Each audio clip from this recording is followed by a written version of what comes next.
RNT education hub YouTube channel. आप सभी का हमारे यूट्यूब चैनल पर स्वागत है। चलिए अब अपन बात करते हैं आज हमारे नए टॉपिक। चलिए अब बात करते हैं अनुच्छेद 356 के तहत राष्ट्रपति शासन किस तरह से लागू होता है, वो भी राष्ट्रपति की आपातकालीन शक्ति में आता है। यानी अनुच्छेद 356 इसके तहत अगर आपातकाल लगाया जाता है, ये आपातकाल सिर्फ और सिर्फ राज्य में लगेगा, देश में नहीं लगेगा, ये ध्यान रखना। इसको हम कहते हैं राष्ट्रपति शासन, या इसी का नाम है आपका राज्य आपातकाल, जो राज्यों में लागू होता है, ना कि केंद्र या पूरे देश में। और इसी को कहते हैं संवैधानिक आपातकाल। यानी जब ये लगे कि राज्य संवैधानिक प्रक्रिया के तहत कार्य नहीं कर रहे हैं, तब ये आपातकाल लगाया जाता है, जिसको हम प्रेसिडेंट रूल के नाम से भी जानते हैं। तो अनुच्छेद 356 के तहत प्रेसिडेंट रूल के नाम से इसको जाना जाता है। अब देखिए इसको, इससे पहले आपको याद रखना है अनुच्छेद 355। अनुच्छेद 355 क्या कहता है? केंद्र सरकार ध्यान रखे कि राज्यों के शासन व अखंडता को किसी भी प्रकार का खतरा नहीं है, किसी भी प्रकार का खतरा नहीं है। ये पहले से आपको पता है। भारत में संघात्मक व्यवस्था, लेकिन संघात्मक व्यवस्था का एक अलग रूप है, अर्ध संघात्मक व्यवस्था कह सकते हैं, जिसमें केंद्र ये ध्यान रखेगा कि राज्यों का जो शासन है वो संवैधानिक, यानी उनका अखंडता पर किसी प्रकार का खतरा नहीं हो, उनकी संवैधानिक स्वतंत्रता पर किसी प्रकार खतरा नहीं हो, वो संविधान के अनुसार काम कर रहे हैं। अनुच्छेद 355 के तहत केंद्र सरकार का कार्य है। अनुच्छेद 56 के तहत जो घोषणा होती है, तो अनुच्छेद 56 के तहत क्या होता है? राष्ट्रपति राज्यपाल के प्रतिवेदन पर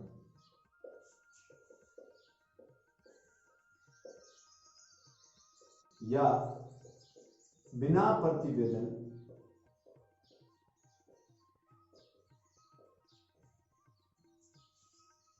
राष्ट्रपति राज्यपाल के प्रतिवेदन या बिना प्रतिवेदन के राज्य की शासन व्यवस्था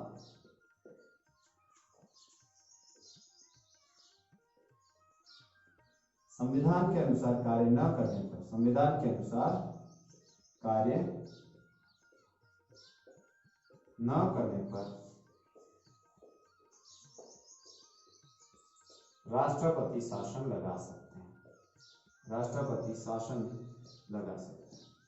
तो राष्ट्रपति शासन लगाने के लिए एक तो राज्यपाल की रिपोर्ट होनी चाहिए। राज्यपाल प्रतिवेदन देंगे राष्ट्रपति को कि जिस राज्य का वो राज्यपाल है, उस पर्टिकुलर राज्य के अंदर, क्योंकि सारे राज्यों में एक साथ नहीं होता है, जिस राज्य के राज्यपाल ने लिख करके दिया है कि इस उक्त राज्य की जो शासन व्यवस्था है या जो शासन कार्य है वो संविधान के अनुसार नहीं है, संचालित किया जा रहा है, तब आप क्या कीजिए, राष्ट्रपति शासन लागू कीजिए। और कई बार जरूरी नहीं है कि प्रतिवेदन आए, बिना प्रतिवेदन के भी राष्ट्रपति इस तरह का क्या कर सकते हैं, कार्य कर सकते हैं। तो इसका आधार पर क्या लगाया जा सकता है? राष्ट्रपति शासन लगाया जा सकता है।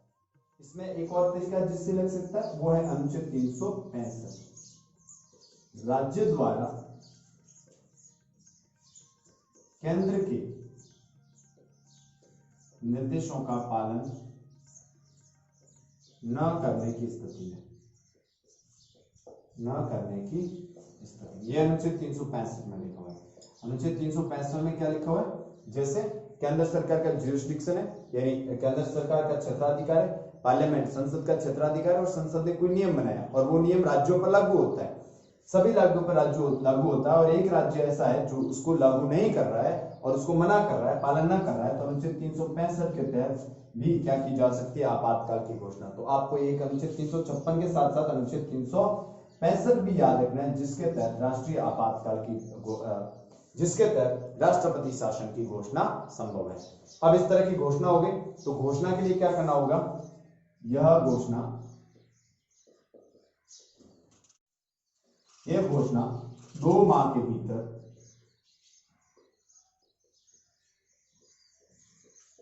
दोनों सदनों से, यानी दोनों सदन लोकसभा और राज्यसभा से साधारण बहुमत से पारित होनी आवश्यक है,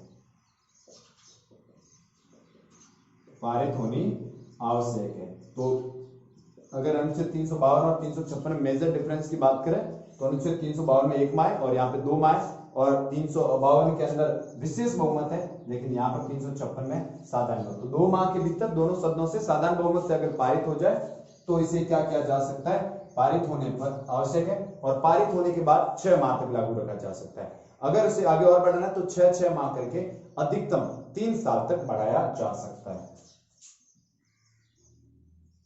प्रति 6 माह की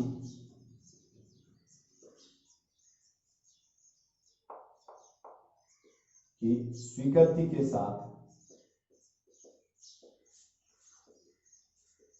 राष्ट्रपति शासन 3 वर्ष तक, अधिकतम 3 वर्ष तक लागू रह सकता है। ये अधिकतम है, लागू रह सकता है। और 3 वर्ष वाली स्थिति आएगी तो उसके लिए 2 शर्तें हैं। अगर 3 वर्ष के लिए राष्ट्रपति शासन लागू रखना है, कंटिन्यू रखना है, उसके लिए 2 शर्तें हैं। शर्त नंबर 1 क्या कहती है, देखिए शर्त नंबर 1 कहती है देश में राष्ट्रीय आपातकाल लागू हो। देश में राष्ट्रीय आपातकाल लागू, पहली शर्त ये, देश में अगर राष्ट्रीय आपातकाल लागू है तो फिर 3 वर्ष तक बढ़ाया जा सकता है। दूसरा, निर्वाचन आयोग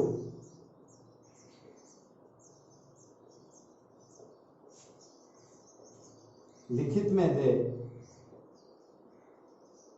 कि राज्य में चुनाव करवाना किसी भी हालत में संभव नहीं है, करवाना किसी भी हालत में संभव नहीं है। ऐसी स्थिति 2 शर्तें हो तभी इसको 3 वर्ष बढ़ाया जा सकता है, नहीं तो 3 वर्ष नहीं बढ़ाया जा सकता है। एक बार 2 माह की अनुमति के बाद 6 माह लागू रहेगा, और 6 माह से आगे बढ़ाना है तो फिर से अनुमति, और उस अनुमति के बाद तक 3 वर्ष तक लागू रहेगा। लेकिन 3 वर्ष 2 शर्तों में, देश में तो अनुच्छेद 352 के तहत राष्ट्रीय आपातकाल हो, या फिर निर्वाचन आयोग लिखित में दे कि चुनाव करवाना संभव नहीं है, हालत नहीं है ऐसे कि चुनाव करवाए जा सके, तो 3 वर्ष बढ़ाया जा सकता है, नहीं तो 3 वर्ष नहीं बढ़ाया जा सकता है। समाप्ति, यानी इसको समाप्त कर सके, समाप्ति राष्ट्रपति शासन यानी 356 के तहत लगा हुआ शासन, राष्ट्रपति शासन की समाप्ति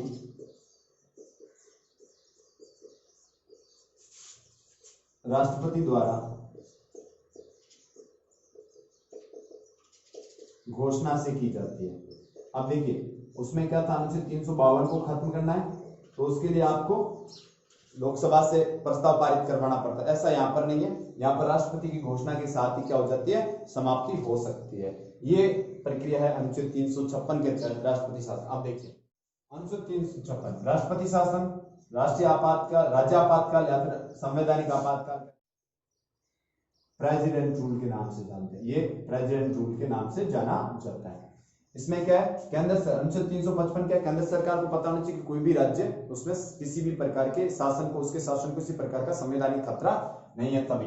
दूसरा अनुच्छेद 356 क्या कहता है, राष्ट्रपति राज्यपाल के प्रतिवेदन पर या बिना प्रतिवेदन के भी क्या कर सकते हैं, राज्य की शासन व्यवस्था संविधान के अनुरूप नहीं चलने पर या फिर संवैधानिक खतरा होने पर क्या होगा, राष्ट्रपति शासन लगा सकते हैं। इसको हम राष्ट्रपति शासन कहते हैं अनुच्छेद 356 के तहत। अनुच्छेद 365 के तहत केंद्र सरकार का यानी संसद का ज्यूरिसडिक्शन है, पार्लियामेंट का ज्यूरिसडिक्शन है, लेकिन राज्य मना कर रहा है कि हम इस तरह की चीज को लागू नहीं करेंगे, निर्देशों का पालन नहीं करेंगे। ऐसी स्थिति में 365 के तहत भी राष्ट्रपति शासन लगाया जा सकता है। ये घोषणा 2 माह के भीतर दोनों सदनों से साधारण बहुमत से पारित होनी आवश्यक है। घोषणा हो गई राज्यपाल के प्रतिवेदन पे, तब इस घोषणा का संसद से 2 माह के अंदर अनुमोदन लेना आवश्यक है। उसके बाद ये जो घोषणा ये 6 माह तक लागू रहेगी। फिर उससे आगे बढ़ाना है तो प्रति 6 माह से स्वीकृति लेनी पड़ेगी और अधिकतम इसे 3 वर्ष तक बढ़ाया जा सकता है। लेकिन अगर 1 वर्ष से अधिक बढ़ाना है तो 1 वर्ष से अधिक एक ही स्थिति में बढ़ाया जा सकता है जब देश में राष्ट्रीय आपातकाल लागू हो। पहली स्थिति ये शर्त, ये दूसरी शर्त निर्वाचन आयोग लिखित में दे कि अब राज्य में चुनाव करवाना संभव नहीं है, तब उसे 1 वर्ष से ज्यादा बढ़ाया जा सकता है, अधिकतम 3 वर्ष तक बढ़ाया जा सकता है। समाप्ति के लिए किसी भी प्रकार के अनुमोदन की आवश्यक नहीं है, संसद की स्वीकृति की आवश्यकता नहीं है। भारत का राष्ट्रपति घोषणा कर दे तो उसके साथ ही समाप्त हो जाता है। अब अपन जानते हैं इसके प्रभाव क्या होते हैं। अब अपन देखते हैं अनुच्छेद 356 के तहत इसके घोषणा के लागू होते प्रभाव क्या होते हैं। राज्य की समस्त कार्यपालिका शक्तियां, समस्त कार्यपालिका शक्तियां राष्ट्रपति में तथा विधायी शक्तियां जो है राज्यपाल में निहित हो जाती है। तो समस्त कार्यपालिका शक्तियां राष्ट्रपति में, और जो समस्त आपकी विधायिका की शक्तियां हैं वो राज्यपाल में निहित हो जाती है। तो यहां पर अब राज्य की जो कार्यपालिका है वो समस्त कार्यपालिक शक्तियां राष्ट्रपति के हाथ में आ जाती है।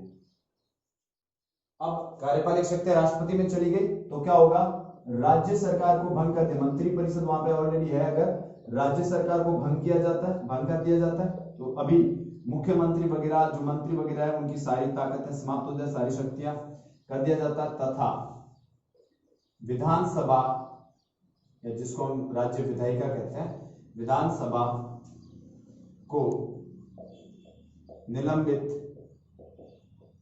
या कई बार विघटित कर दिया जाता है। या तो निलंबित कर दिया जाएगा, नॉर्मली निलंबित किया जाता है, और अगर कई बार क्या होता है राष्ट्रपति द्वारा उसे विघटित भी किया जा सकता है। तो सारी शक्तियां उधर चली जाती है और उसका जो विधानसभा उसको निलंबित है, सरकार तो भंग हो जाएगी, सरकार निलंबित नहीं होगी, सरकार भंग हो जाएगी, लेकिन विधानसभा है जो उसको निलंबित किया जाएगा। और कई ऐसी सर्कमस्टेंसेस होते हैं जहां पर विघटित भी कर दिया जाता है। राज्य सूची के विषयों पर, राज्य सूची के विषयों पर केंद्र सरकार द्वारा कानून बनाया जाएगा, केंद्र सरकार द्वारा कानून व वित्तीय शक्तियां भी केंद्र में निहित हो जाएगी। यानी राज्य संचित निधि है उसका प्रयोग भी केंद्र सरकार द्वारा किया जा सकता है। यानी जो राज्य की संचित निधि है उसका प्रयोग भी राष्ट्रपति क्या कर सकते हैं, यहाँ पर कर सकते हैं। वित्तीय शक्तियां भी किसके पास चली जाएगी, केंद्र सरकार के पास में चली जाएगी। अब मान लो संसद का सत्र नहीं चल रहा है और राज्य सरकार, राज्य जो विधायिका राज्य सूची उसके ऊपर कानून बनाना है, तो क्या किया जाएगा, राष्ट्रपति द्वारा अध्यादेश जारी किया जा सकता है। यानी राष्ट्रपति संसद का सत्र न चलने पर राज्य प्रशासन से संबंधित अध्यादेश जारी कर सकते हैं। ये जो राज्य सरकार है इसके द्वारा क्या किया जाता है, इस तरह से राष्ट्रपति द्वारा अनुच्छेद 356 के तहत क्या लागू किया जा सकता है, आपके राष्ट्रपति शासन लागू किया जा सकता है। अब देखिए, अब तक 125 बार से ज्यादा 25 बार से ज्यादा अनुच्छेद 356 का प्रयोग किया गया है, अनुच्छेद 356 का प्रयोग किया गया। और कई ऐसी स्थितियां भी आई है जब क्या हुआ है, इस अनुच्छेद 356 का मिसयूज किया गया। ये जो अनुच्छेद 356 का 125 बार से ज्यादा प्रयोग किया गया है, सर्वाधिक जो है इस शासन का जो सर्वाधिक प्रयोग हुआ है आपके मणिपुर पे, और मणिपुर पे अनुच्छेद 356 का प्रयोग 10 बार से अधिक हुआ है। और जो न्यूनतम प्रयोग हुआ है, न्यूनतम प्रयोग दिल्ली और जम्मू एंड कश्मीर पे हुआ, दिल्ली एंड न्यूनतम जो है वो दिल्ली एक बार, और J&K जम्मू एंड कश्मीर में भी एक बार प्रयोग हुआ है। तो न्यूनतम दिल्ली और ये जो आपका J&K है उसमें भी एक बार क्या किया गया, इसका प्रयोग किया गया है। और जो अगर अपने राजस्थान की बात करें कि राजस्थान में इसका प्रयोग कितनी बार हुआ है, तो राजस्थान का प्रयोग इसका कितनी बार हुआ, 4 बार। वो भी कब, 1967, 1977, 1980 और 1992। इसके दौरान इसका क्या किया गया है, प्रयोग किया गया है। तो 125 बार से जब ज्यादा प्रयोग हुआ है तो इसमें कई बार संभावना रहती है कि इसका क्या किया जा सकता है, राष्ट्रपति द्वारा, केंद्र सरकार द्वारा राज्यों का संवैधानिक तंत्र फेल नहीं भी हो, ऐसी स्थिति में इसका मिसयूज किया जा सकता है। इसका कई बार ऐसा यूज किया गया, पहले की सरकार ने भी किया, वर्तमान सरकारें भी कर रही है। तो इसके लिए क्या किया गया, डॉक्टर भीमराव अम्बेडकर ने, डॉक्टर बी आर अम्बेडकर साहब ने क्या कहा था इसके बारे में, अम्बेडकर ने अनुच्छेद 356 को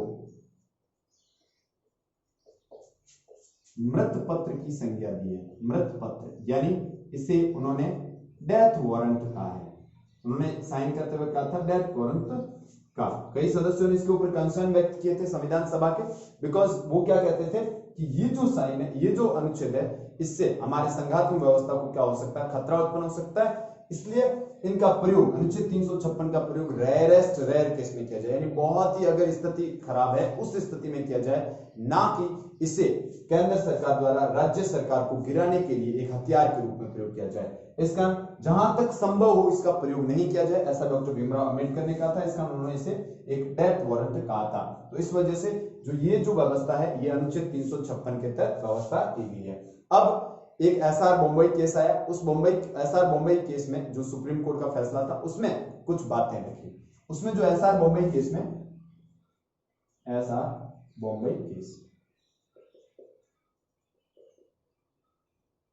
उस केस में क्या था, सरकार जो सुप्रीम कोर्ट ऑफ इंडिया है उन्होंने कहा कि इसका जो राष्ट्रपति की शक्ति है वो असीमित नहीं है। पहली बात क्या कही, राष्ट्रपति की शक्ति असीमित नहीं है, राष्ट्रपति की शक्ति असीमित नहीं है, राष्ट्रपति की शक्ति असीमित नहीं है, यानी राष्ट्रपति की शक्ति पर भी क्या किया जा सकता है, रोक लगाई जा सकती है।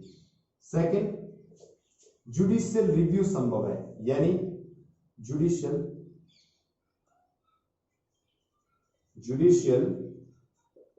रिव्यू किया जा सकता है। जुडिशियल रिव्यू का मतलब हो सकता है किया जा सकता है, जुडिशियल रिव्यू का मतलब है कि इससे क्या किया जा सकता है, न्यायिक पुनरावलोकन हो सकता है कि ये जो संवैधानिक वैधता है या नहीं है। ऐसा कई बार किया गया है, जिसमें जब राष्ट्रपति द्वारा ये शासन लगाया गया तो फिर सुप्रीम कोर्ट ने उसके ऊपर अंदर इंटरफेयर करके उसको इनवैलिड घोषित किया, वैलिड नहीं था वो, और उसको समाप्त भी किया गया। तो इसका जुडिशियल रिव्यू संभव है, क्योंकि 38वें संविधान संशोधन द्वारा, 38वें अमेंडमेंट एक्ट 1975 द्वारा क्या किया गया था, इसको जुडिशियल रिव्यू से बाहर कर दिया था। और ऐसा कैसा अनुच्छेद 352 के तहत था, 352 को भी जुडिशियल रिव्यू से बाहर कर दिया था 38वें संविधान संशोधन 1975 द्वारा, लेकिन 44वें संविधान संशोधन 1978 के द्वारा इसे वापस जुडिशियल रिव्यू की कैटेगरी में रखा गया। इसके अलावा ये कहा गया इस केस में, घोषणा असंवैधानिक होने पर, घोषणा असंवैधानिक होने पर न्यायालय विधानसभा को बहाल कर सकता है, विधानसभा को बहाल कर सकता है। अगर घोषणा असंवैधानिक तरीके से की गई है, राष्ट्रपति ने अपनी शक्ति का मिसयूज किया है, राज्यपाल ने अपनी शक्ति का मिसयूज करके अगर सरकार को गिराने के लिए ऐसा करे, तो न्यायालय क्या करेगा, उस वापस विधानसभा को बहाल कर सकता है जो विधानसभा भंग हुई है। ये सारी चीजें आपको अनुच्छेद 356 के तहत राष्ट्रपति शासन के बारे में याद रखनी है। अब देखिए अनुच्छेद 356 जिसको राष्ट्रीय राज्यापातकाल कहते हैं, हम राष्ट्रपति शासन या राज्यापातकाल कहते हैं। प्रभाव, राज्य की समस्त कार्यपालिका शक्ति राष्ट्रपति में, वरना समस्त कार्यपालिक शक्तियां जो होती है वैसे वो राज्यपाल में नहीं होती, लेकिन वास्तविक रूप से उसका मुख्यमंत्री द्वारा प्रयोग किया जाता है। लेकिन अनुच्छेद 356 लगने पर समस्त शक्तियां राष्ट्रपति में हो जाएगी और विधायी शक्तियां किसमें आ जाएगी, राज्यपाल में निहित हो जाएगी। यानी अब केंद्र की तरफ से राज्यपाल क्या करेंगे, पूरे राज्य का शासन संचालन करेंगे। लेकिन जब अनुच्छेद 356 लागू नहीं होता तब मुख्यमंत्री और उनकी मंत्रिपरिषद कार्य करती है। राज्य सरकार को भंग कर दिया जाता है, यानी सरकार पूरी भंग हो जाती है, मुख्यमंत्री मंत्री सारे अधिकार समाप्त हो जाता है। लेकिन विधानसभा नॉर्मल सर्कमस्टेंसेस में क्या रहती है, निलंबित। ये जो विधानसभा निलंबन तो राष्ट्रपति द्वारा कर दी जाएगी, लेकिन विघटन करना है तो एसआर बॉम्बे केस में कहा गया था संसद की अनुमति से ही राष्ट्रपति द्वारा क्या किया जाएगा, विघटन, ना कि कार्यपालिका यानी केंद्र की जो मंत्रिमंडल या मंत्रिपरिषद है उसकी सलाह पर नहीं, बल्कि संसद की अनुमति से ही विघटन संभव है, अन्यथा राज्य विधानसभा निलंबित रखी जाएगी। राज्य सूची के विषयों पर केंद्र सरकार द्वारा कानून बनाया जाएगा। वित्तीय शक्तियां भी किसमें निहित हो जाएगी, केंद्र के पास। राष्ट्रपति क्या कर सकते हैं, राज्य की संचित निधि से क्या कर सकते हैं, वहां पर धन निकाल सकते हैं। अब तक 125 बार से ज्यादा अनुच्छेद 356 का प्रयोग किया गया है और सर्वाधिक बार मणिपुर में 10 बार किया गया, न्यूनतम दिल्ली और जम्मू एंड कश्मीर में एक एक बार किया गया। राजस्थान में अब तक इसका प्रयोग 4 बार हुआ है, 1967, 1977, 1980 एंड 1992। डॉक्टर भीमराव अंबेडकर ने कहा था कि ये डेथ वारंट है जिसके ऊपर हम साइन कर रहे हैं, क्योंकि अगर राष्ट्रपति द्वारा और राज्यपाल द्वारा इस प्रावधान का अगर मिसयूज किया गया तो ये भारतीय डेमोक्रेसी के लिए, लोकतंत्र के लिए अच्छी बात नहीं होगी। इस कारण उन्होंने कहा था कि इसका प्रयोग रेयर केस में किया जाए। एसआर बम्बई केस में जाता है, जिसमें क्या है, क्योंकि जब बहुत ज्यादा मिसयूज किया गया, 1977 हो या इंदिरा गांधी की सरकार हो या बाद में भी कई बार इसका क्या किया गया हो, मिसयूज किया गया, तब राष्ट्रपति की शक्ति असीमित नहीं है। ये बम्बई केस में सुप्रीम कोर्ट ने कहा कि राष्ट्रपति के पास ये असीमित नहीं है, उसके ऊपर भी बाइंडिंग्स है, कुछ जुडिशियल रिव्यू किया जा सकता है, क्योंकि 38वें संविधान संशोधन 1975 द्वारा व्यवस्था थी कि इसका जुडिशियल रिव्यू नहीं हो सकता, लेकिन 44वें संविधान संशोधन द्वारा वापस 1978 में जुडिशियल रिव्यू के अंदर लाया गया इसको। घोषणा असंवैधानिक है तो न्यायालय क्या कर सकता है, विधानसभा को बहाल कर सकता है। ये सारी बातें राष्ट्रीय आपातकाल के अनुच्छेद 356 के तहत है। अगर आपको हमारा वीडियो पसंद आए, पढ़ाने का तरीका, अब देखिए राष्ट्रीय आपातकालीन शक्तियों, राष्ट्रपति की आपातकालीन शक्तियों की बात करें तो उसमें जो सबसे अंतिम है उसकी बात कर लेते हैं, अनुच्छेद 360, जिसको हम वित्तीय आपातकाल कहते हैं, वित्तीय आपातकाल। इसमें क्या फाइनेंशियल इमरजेंसी कैसे आएगी, राष्ट्रपति द्वारा संपूर्ण देश या देश के किसी भाग में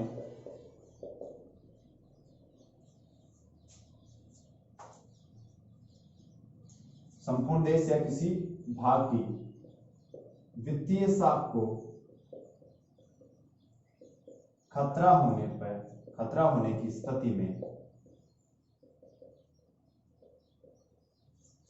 वित्तीय आपातकाल की घोषणा होती है। वित्तीय आपातकाल की घोषणा, तो वित्तीय आपातकाल की घोषणा अनुच्छेद 360 के तहत देश के पास में जो फॉरेन रिजर्व होता है वो समाप्त हो जाए, देश की आर्थिक स्थिति बहुत खराब हो जाए, बेरोजगारी, महंगाई बढ़ जाए और देश के पास में आयात करने के लिए बिल्कुल भी पैसा नहीं है, वित्तीय साख में पूरी तरह खतरा हो पूरे देश का या देश के किसी भी हिस्से में, तब अनुच्छेद 360 के लिए 360 के अंतर्गत क्या किया जा सकता है, वित्तीय आपातकाल लगाया जा सकता है। ऐसी घोषणा का 2 माह के अंदर संसद से स्वीकृति आवश्यक है, और ये स्वीकृति जो है आवश्यक है, साधारण बहुमत से चलेगी, यानी संसद स्वीकृति इसको साधारण बहुमत से दे सकता है, फिर आवश्यक है, तथा स्वीकृति के बाद इसे अनंत काल तक लागू रखा जा सकता है। तो इसको कहां तक लागू रखा जा सकता है, जब तक सरकार को लगे, राष्ट्रपति को लगे, तब तक इसको लागू रहे, लेकिन 2 माह के अंदर एक बार सामान्य बहुमत से, साधारण बहुमत से स्वीकृति आवश्यक है। समाप्ति, राष्ट्रपति की उद्घोषणा के साथ ही राष्ट्रपति उद्घोषणा द्वारा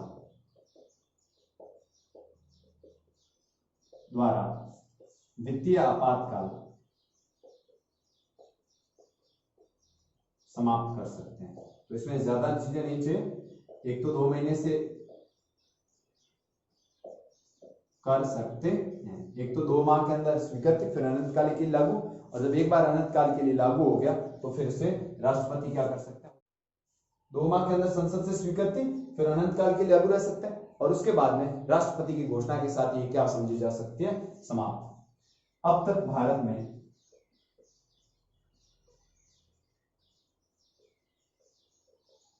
एक बार भी वित्तीय आपातकाल नहीं लगा है, वित्तीय आपातकाल नहीं लगा है, परंतु 1991 में वित्तीय संकट आया था। 1991 में वित्तीय संकट आया था, जिसमें ये लगा था कि देश में आपातकाल लगाना पड़ेगा, वित्तीय आपात, क्योंकि सिर्फ हमारे पास 5 से 6 दिन का फॉरेन रिजर्व बचा था ताकि आप हम लोग आयात कर सके, हमारा देश आयात कर सके। लेकिन आपातकाल नहीं लागू हुआ। एलपीजी लेके आए डॉक्टर मनमोहन सिंह और नरसिम्हा राव मनमोहन मॉडल आता है, लिबरलाइजेशन, प्राइवेटाइजेशन और ग्लोबलाइजेशन, जिसकी बदौलत भारत रिवाइव कर जाता है और वित्तीय आपातकाल की जरूरत नहीं पड़ी। इसके कुछ प्रभाव है वो जान लेते हैं। प्रभाव, देश की समस्त वित्तीय शक्तियां केंद्र में निहित हो जाती है। एक तो वित्तीय शक्तियां जितनी भी है, राज्य अलग अलग वित्त विधेयक पारित नहीं कर सकते, धन विधेयक पारित नहीं कर सकते हैं। राज्यों के राजस्व, जो कर टैक्स लगाने की जो ताकत है उसको कम किया जा सकता है। राजस्व, राज्यों का राजस्व केंद्र के पास चला जाता है। तो ये जब देश की समस्त वित्तीय शक्तियां वो किसमें निहित हो जाती है? केंद्र में निहित हो जाती है। सेकंड, केंद्र व राज्य सरकार के अधीन कर्मचारियों का कि वेतन में कटौती संभव, वेतन में कटौती की जा सकती है, कटौती की जा सकती है। यहां तक कि उच्च न्यायालय और उच्चतम न्यायालय के जो जजेज होते हैं उनकी भी क्या हो सकती है? सैलरी कट हो सकती है। ये वित्तीय प्रभाव होता है। भारत में अभी तक एक बार भी लागू नहीं हुआ और ये अनुच्छेद 360 के तहत अगर ऐसी स्थिति कभी बनती है तो राष्ट्रपति शासन लगाया जा सकता है, वित्तीय आपातकाल लागू किया जा सकता है। तो आपको अगर वीडियो पसंद आ रहा है, इनिशिएटिव पसंद आ रहा है तो हमारे चैनल को सब्सक्राइब कीजिए। Thank you for watching. Have a great day.